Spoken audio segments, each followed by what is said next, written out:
Sama lah ya. Yo. Ya. Ini uji. Mana. Jipun ngarep kok. Jenderal. Gene. Kon besok cilik wan. Kok sing anak gue ya. Siapa? Ya oke. Assalamualaikum warahmatullahi wabarakatuh. Direkam. Nama saya. Harus direkam. Bisa. Direkam ya. Ya wes ngomong ya. Assalamualaikum warahmatullahi wabarakatuh. Perkenalkan nama saya Bayu Firman Nur Said. Saya Pisumawati. Saya Fahmi Angga Pramudita. Prabowo. Saya Muhammad Irwan Sabani. Kami dari kelompok 2 akan mempresentasikan analisa beban pendingin ruang F207.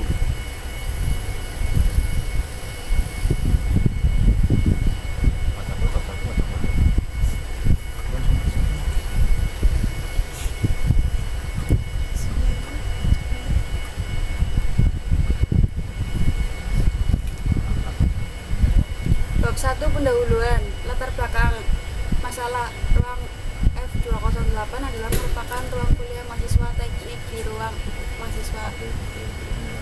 Di ruang ini mahasiswa teknik mengikuti mata kuliah masing-masing mahasiswa. Dalam suatu ruangan perkuliahan, tentunya dibutuhkan ruangan yang nyaman guna kenyamanan mahasiswa dalam mengikuti perkuliahan, di antaranya dalam masalah sirkulasi udara di ruang F208. Perumusan masalah. 1. Analisa beban pendingin yang dilakukan pada ruangan F208. Oh iya, ada soal. 2. Waktu yang diambil adalah pukul 1 sampai jam 3 sore. 3. Beban kalor manusia yang dianalisis diambil maksimal yaitu 30 mahasiswa dan 1 dosen. Tujuan dan manfaat. 1. Mengetahui bagaimana cara menghitung beban pendinginan rata-rata pada ruangan. 2. Mengetahui faktor-faktor yang mempengaruhi beban pendinginan pada ruangan F208 atau pada umumnya. 3. Dapat memberikan rekomendasi beberapa kapasitas PK mesin pendingin yang akan digunakan di ruangan. Bab 2 landasan teori. 2.1 sistem pengkondisian udara.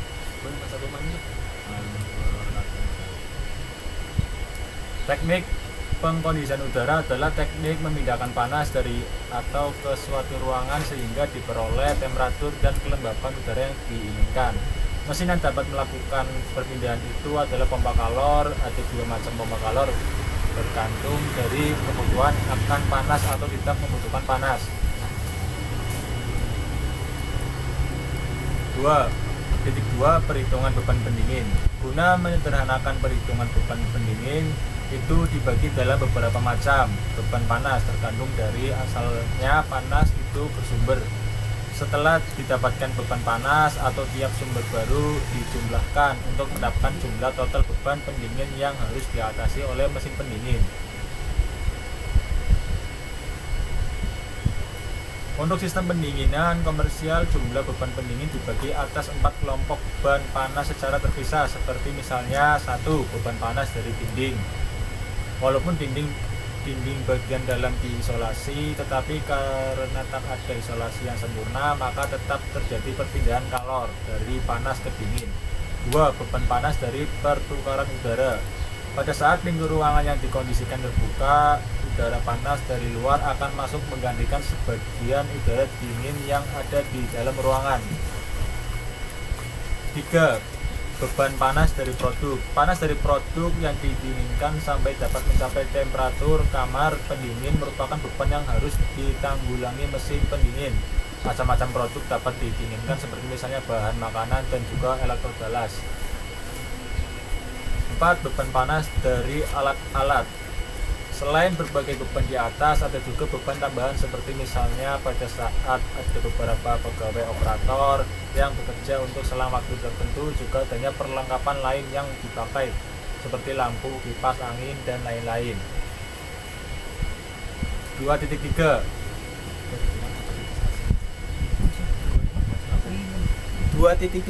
Perhitungan kapasitas AC. Secara sederhana, menghitung kapasitas AC adalah mengalihkan luas ruangan dengan angka 500 atau angka koefisien. Hasil yang perkalian yang didapatkan adalah nilai BTU-nya. Kemudian dari nilai BTU itu tinggal dikonversikan ke PK.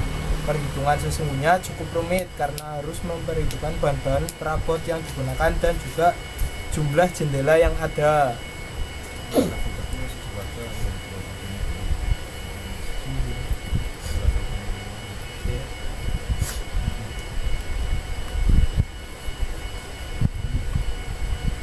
Maka didapat kapasitas unit AC yang diperlukan adalah 3/4 PK. Tetapi sebagai saran sebaiknya digunakan AC berukuran 1 PK agar kerja AC tidak terlalu berat. Karena bila yang digunakan AC 3/4 PK berarti AC harus bekerja lebih berat agar dapat menyesuaikan dengan ukuran ruangan.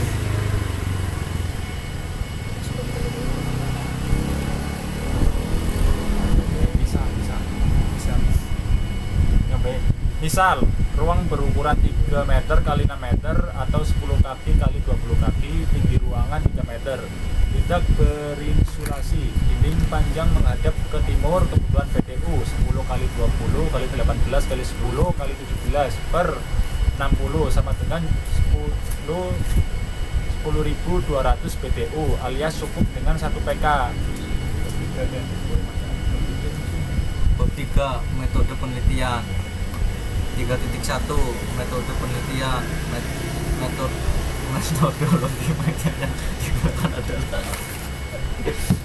yang digunakan adalah observasi. Metode penelitian observasi adalah pengamatan sekaligus pencatatan unsur yang terdiri dari unsur yang bermunculan dalam suatu fenomena dalam objek penelitian. 3.2 waktu dan tempat. Waktu penelitian antara jam 1 sampai jam 3 waktu dini hari, dilaksanakan pada bulan Desember 2022. Tempat penelitian di gedung ruang F208 Fakultas Teknik dan Ilmu Komputer Universitas Pancasakti Tegal.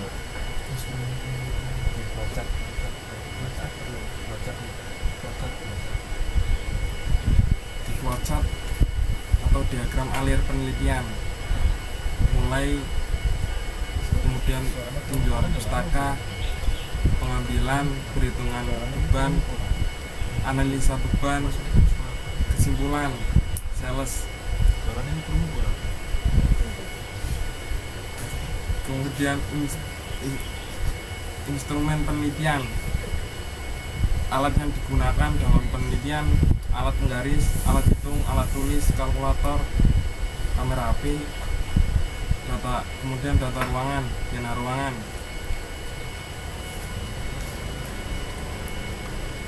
Bab 4 analisa dan pembahasan. 4.1 perhitungan beban pendingin ruangan. Data perhitungan bangunan di ruangan F208 Fakultas Teknik. 1. Radiasi surya melalui kaca bidang tembus cahaya. Asumsikan ruang F208 A. Oke.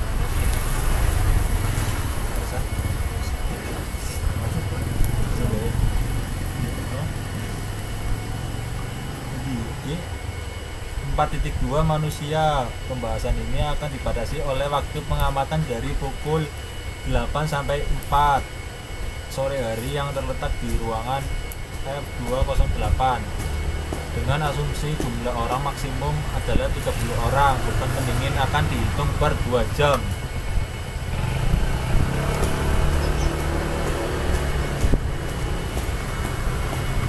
(4.3) Lampu. 1. Jumlah lampu 2 buah, 2 daya 11 watt, 3 jenis lampu. 4.4 Peralatan listrik.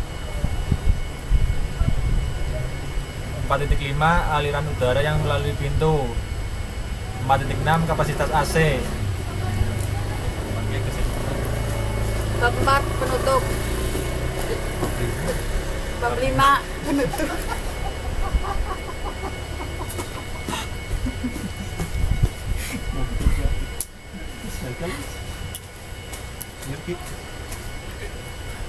Bab 5 menutup. Asik. Coba aku gampang. Bab 5 penutup kesimpulan. Yang pertama, dari hitungan semua beban pendinginan pada ruangan F208 terdiri dari alat listrik, manusia, jendela, dinding, dan lainnya. Rata-rata beban kalor pendinginan didapat 87.443,0,9392 kilojoule per jam.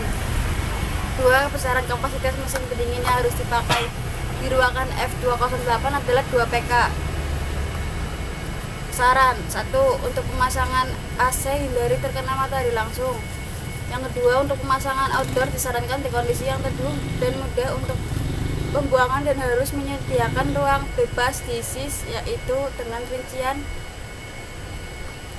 sisi kanan, kiri, dan belakang adalah 25 cm, sisi atas 10 cm, sisi depan 80 cm.